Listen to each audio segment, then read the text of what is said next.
Señor les bendiga en esta hora.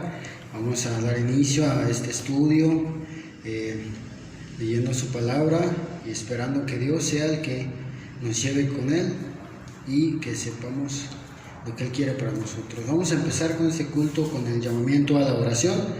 Les voy a leer el Salmo 134, amados hermanos.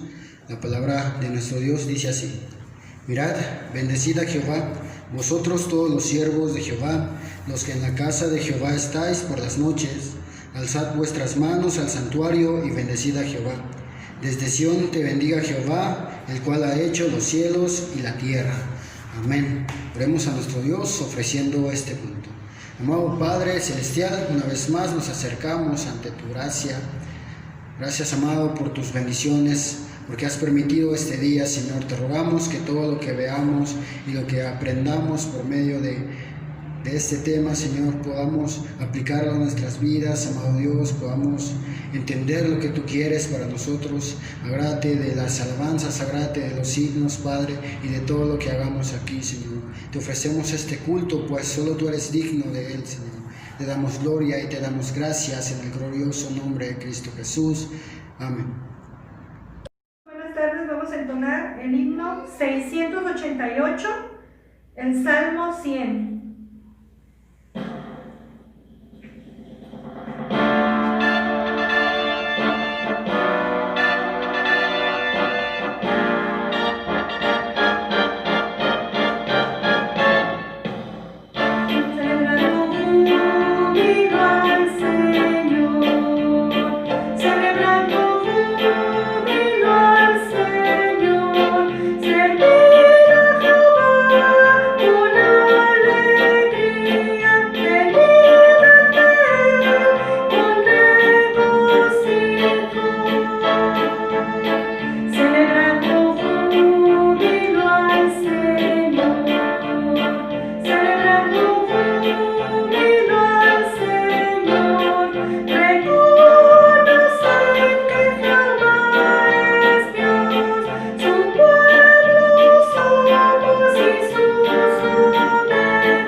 Dios grande es tu amor, dice Romanos 8:39, ni lo alto ni lo profundo nos podrá separar del amor de Dios.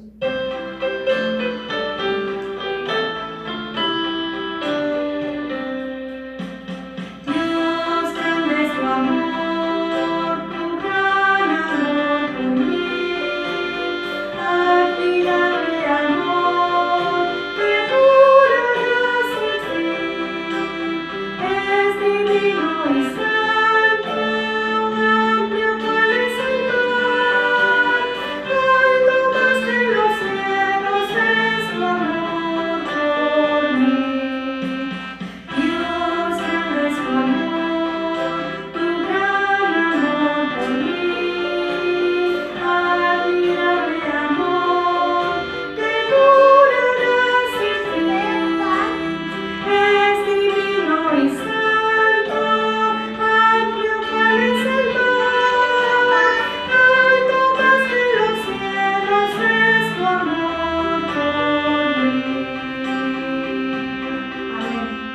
Hermanos, para continuar, sabemos que una forma de glorificar a nuestro Dios es por medio de las ofrendas, así que voy a leerles en 2 Corintios 9, 6 y 7. La palabra de nuestro Dios dice así: pero esto digo, el que siembra escasamente también segará escasamente, y el que siembra generosamente, generosamente también segará. Cada uno dé como propuso en su corazón, no con tristeza ni por necesidad, porque Dios ama al dador alegre. Amén.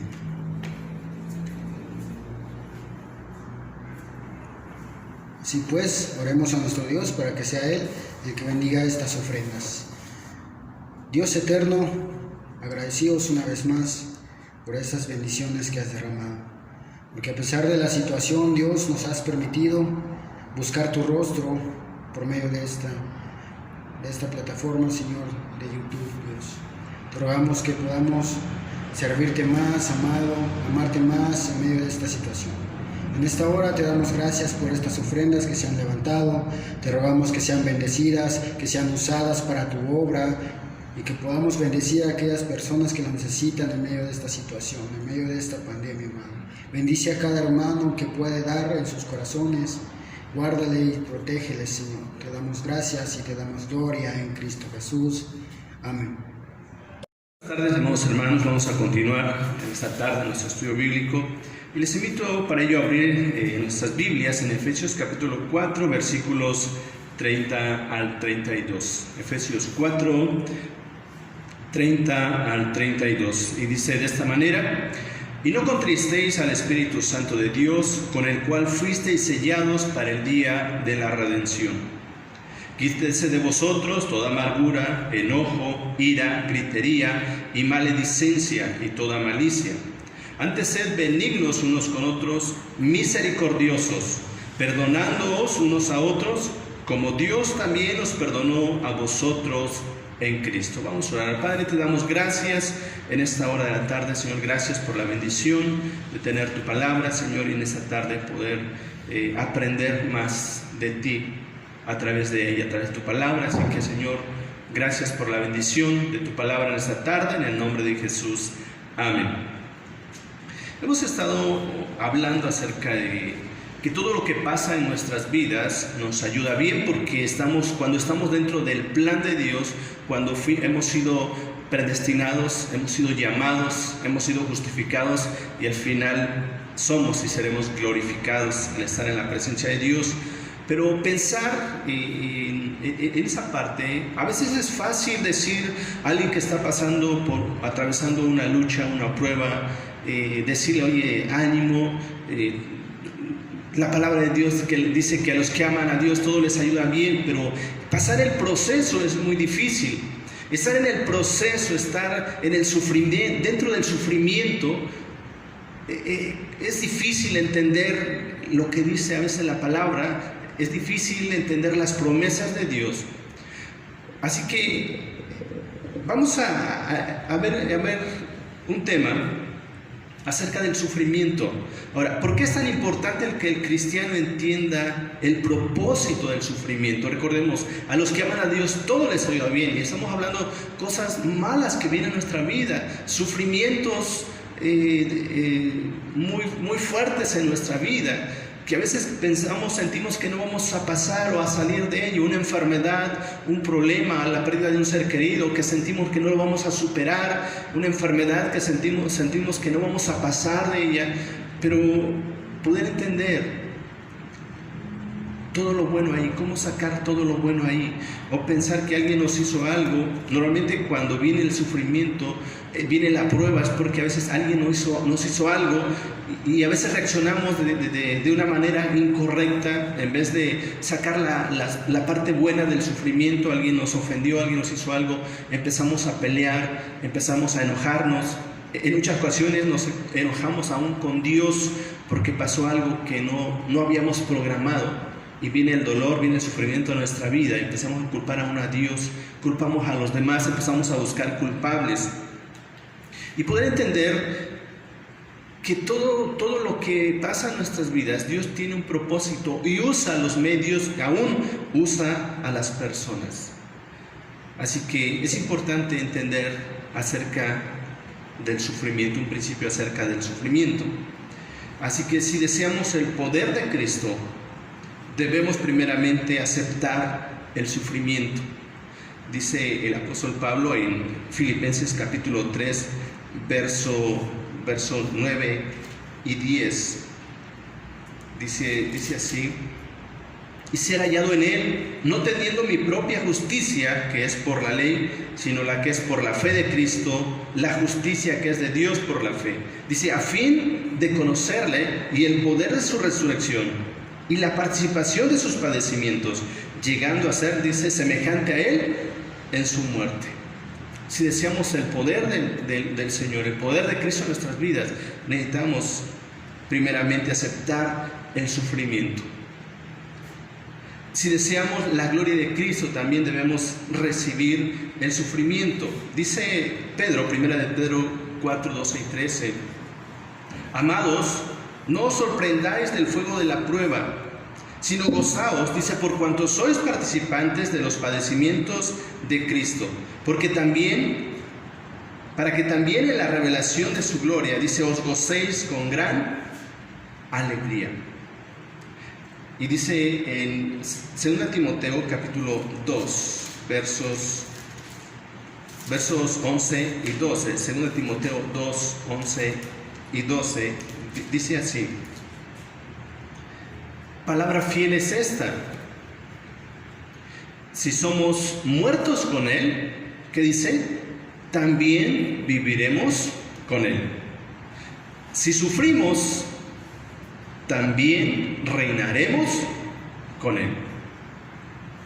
Si deseamos reinar con Cristo, también debemos aceptar el sufrimiento, sufrir por su causa. Recordemos la bienaventuranza: bienaventurados cuando por mi causa, dice Cristo, os vituperen y digan toda clase de mal contra vosotros mintiendo. Gozaos y alegraos, porque vuestro galardón es grande en los cielos. Así que si sufrimos, también reinaremos con él.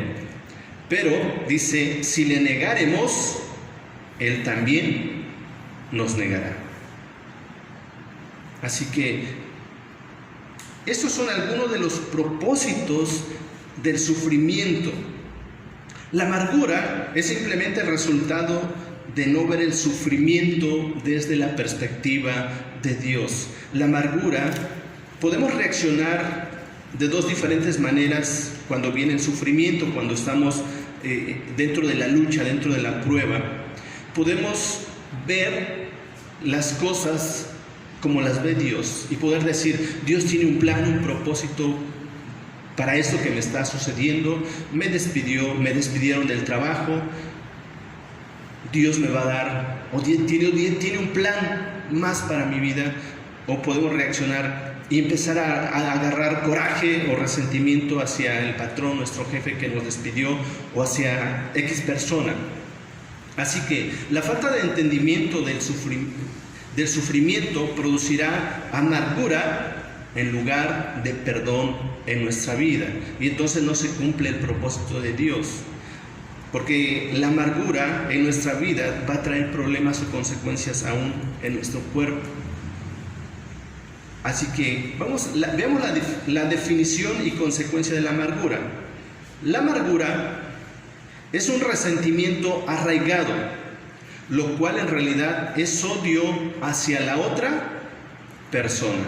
Y la palabra griega para amargura significa fijar, significa atar, afianzar, construir mediante amarres. De ahí viene la palabra armar un caso, con diferentes partes se arma una sola cosa. Y sostenerse contra alguien por venganza o para su destrucción. Así que la amargura es el resentimiento arraigado dentro de la persona hacia otra persona. Y cuando alguien tiene coraje hacia otra persona o tiene odio hacia otra persona, es increíble, pero se la pasa pensando en la otra persona. Y la palabra griega nos habla de que el tener coraje o resentimiento a esa persona es como estar atado, estar encadenado a esa persona. ¿Sí? es estar atado a esa persona, es no poder soltarse. Y eso nos lleva a estar muchas veces a estar patinando en el mismo lugar, porque no se puede avanzar si se está atado a alguien. La palabra originalmente significó cortante o cruel. En la escritura también relaciona la amargura con hiel y le da la connotación de veneno. En Hechos capítulo 8, verso 23. Hechos 8, verso 23, vemos un caso de Simón. 8, verso 23, dice así: porque en hiel de amargura y en prisión de maldad veo que estás. Ahorita vemos esta parte. Así que la mayoría de las personas amargadas no reconocen la amargura como tal. En lugar de reconocer que están amargadas, dicen simplemente que han sido lastimadas, desilusionadas o ofendidas o traicionadas por otra persona. Pudieran incluso realizar obras cristianas con motivaciones adyacentes a la amargura, subyacentes a la amargura. Y este fue el caso de Simón, el que fue hechicero. Pedro inmediatamente reconoció esta situación y dijo: no tienes tu parte ni suerte en este asunto, porque tu corazón, dice, no es recto delante de Dios. Arrepiéntete pues de esta tu maldad y ruega a Dios si quizás te sea perdonado el pensamiento de tu corazón, porque en hiel de amargura y en prisión de maldad veo que estás. La consecuencia destructiva son las mismas, sea que la persona reconozca su propia amargura o sea que no. Aquí vemos que este hechicero tenía problemas en su corazón y quería usar el poder del Espíritu Santo para su propio beneficio, con fines egoístas. Y Pedro pudo darse cuenta y le dijo: porque veo que en hiel de amargura y en prisión de maldad estás. Está mal tu corazón, necesitas pedir perdón, porque vean las consecuencias destructivas de la amargura. Número 1, la amargura trae enfermedades físicas. Si permitimos que haya amargura en nuestras vidas, sufrirá daño nuestro sistema inmunológico y aumentará nuestra susceptibilidad ante la multitud de padecimientos físicos.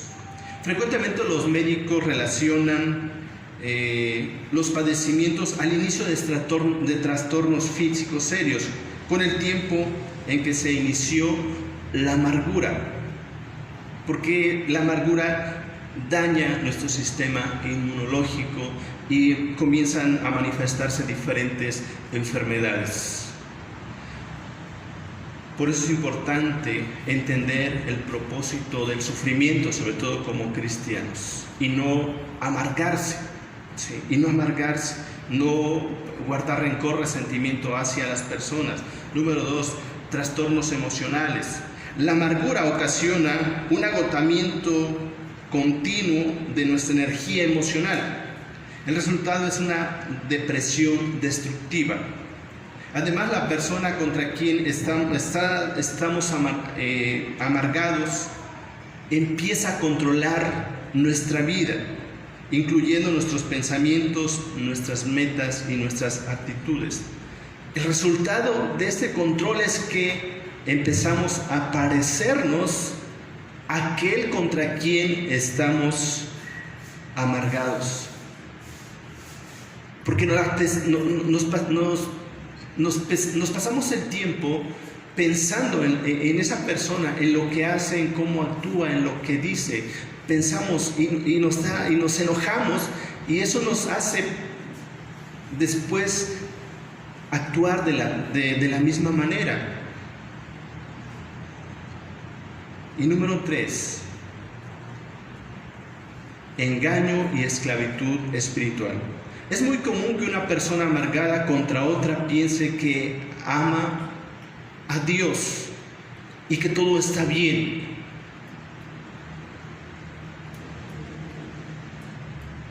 De ahí la necesidad de la reprensión en 1 de Juan 4:20, que dice: si alguno dice, yo amo a Dios, y aborrece a su hermano, es mentiroso.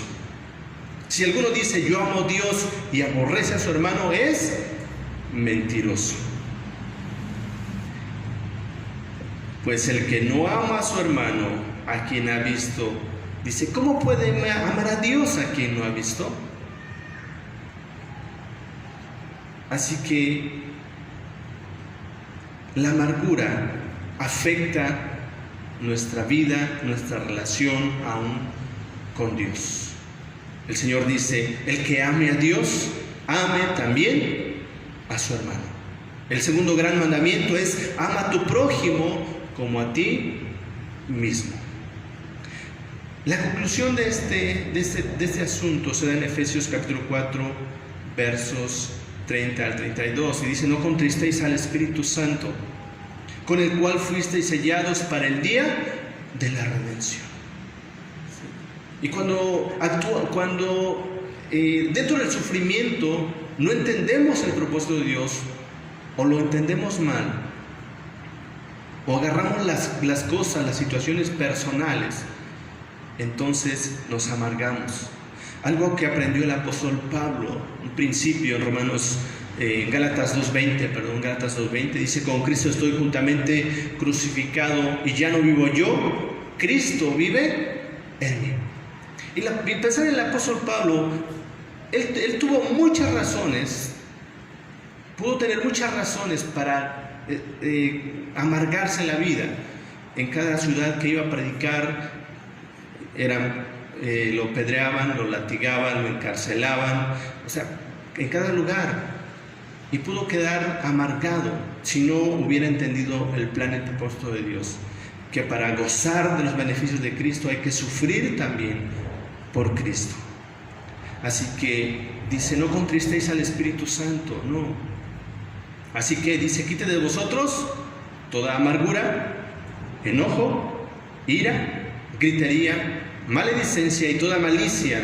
Antes sed benignos unos con otros, misericordiosos, perdonándoos unos a otros como Dios también os perdonó a vosotros en Cristo.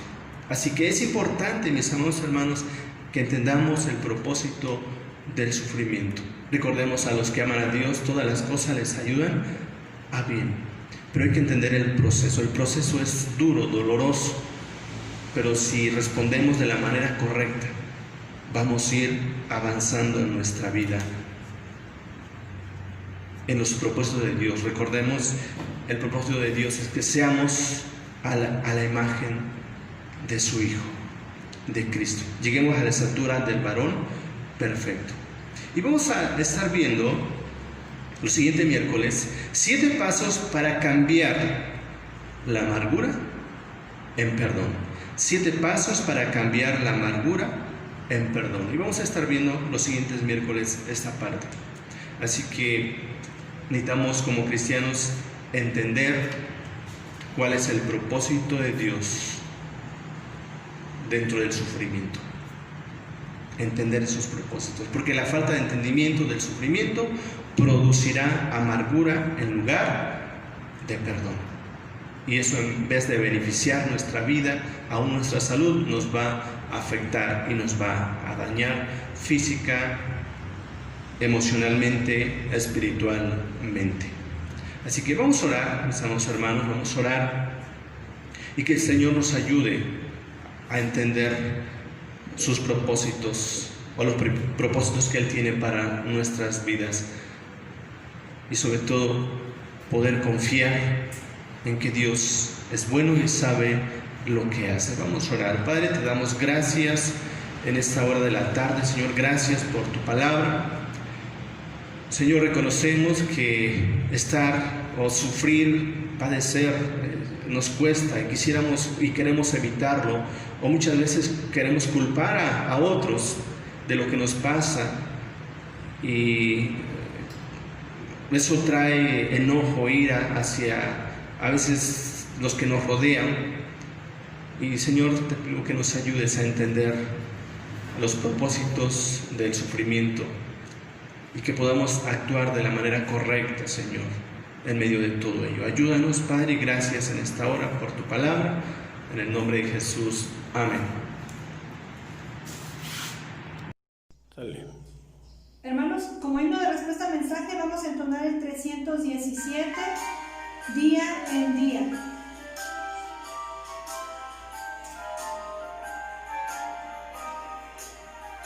Día en día Cristo está conmigo, me consuela en medio del dolor, pues confiando en su poder eterno, no me afano ni me da temor, sobrepuja todo entendimiento, la perfecta paz del Salvador, en su amor tan grande e infinito, siempre me dará lo que es mejor.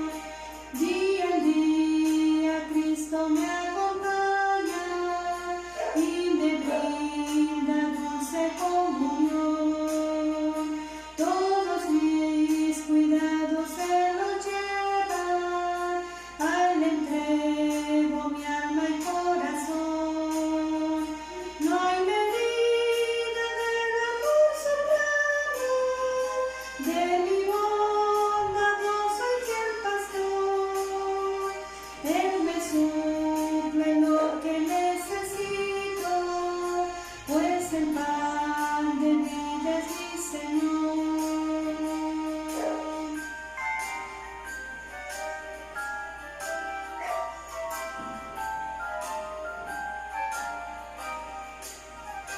Oh Señor, ayúdame este día a vivir de tal manera aquí, que tu nombre esté glorificado, pues anhelo honrarte solo a ti. Con la diestra de tu gran justicia me sustentas en la turbación. Tus promesas son sostén y guía, siempre en ellas hay consolación. Amén. Terminar este tiempo, mis amados hermanos, y vamos a orar y dar gracias a Dios porque hasta aquí nos ha ayudado, nos ha guardado, y sabemos que Él es fiel, ha prometido estar con nosotros todos los días hasta el fin del mundo. Sigamos nosotros ahí, mis amados hermanos, buscando de Dios, clamando al Señor y esperando en Él. No nos queda más, mis amados hermanos, y animemos unos a otros. Les recuerdo, pues manden un mensaje, una llamada a un hermano, a una hermana, y decirle: hermana, que estoy, ánimo, sigamos adelante, pronto estaremos reunidos. Y si no nos vemos aquí, mis amados hermanos, ya no nos vemos aquí en la tierra, allá nos encontraremos con el Señor, pero sigamos fieles, sirviendo a nuestro Señor. Vamos a orar en esta tarde y terminar de esta manera. Señor, te damos muchas gracias en esta tarde. Gracias porque hasta aquí nos has guardado, nos has ayudado y nos has sostenido, Padre. En esta hora agradecemos tu presencia en medio de nosotros, en nosotros. Te pedimos en esta hora por todos los hermanos que están pasando por diferentes situaciones, tribulaciones de enfermedad, pérdida de seres queridos. Y Padre, te pido que sigas sosteniendo tu iglesia con el poder de tu Espíritu Santo. Y en esta hora, gracias porque hasta aquí has estado con nosotros, nos has ayudado, Señor, y aquí estamos, Señor, esperando solo en ti, Padre, esperando solo en ti, en tu misericordia. En esta hora, Señor, bendice a tu iglesia, joven de Galilea, y bendice a todos aquellos que escuchen y vean este video, Señor. Y gracias, porque hasta aquí nos has guardado, nos has cuidado, Señor. Gracias, Padre, en el nombre de Jesús. Y ahora más, mis amados hermanos, amada iglesia, que la gracia de nuestro Señor Jesucristo sea con cada uno de vosotros y con todo el pueblo de Dios, ahora y hasta tu segunda venida, Jesús. Amén.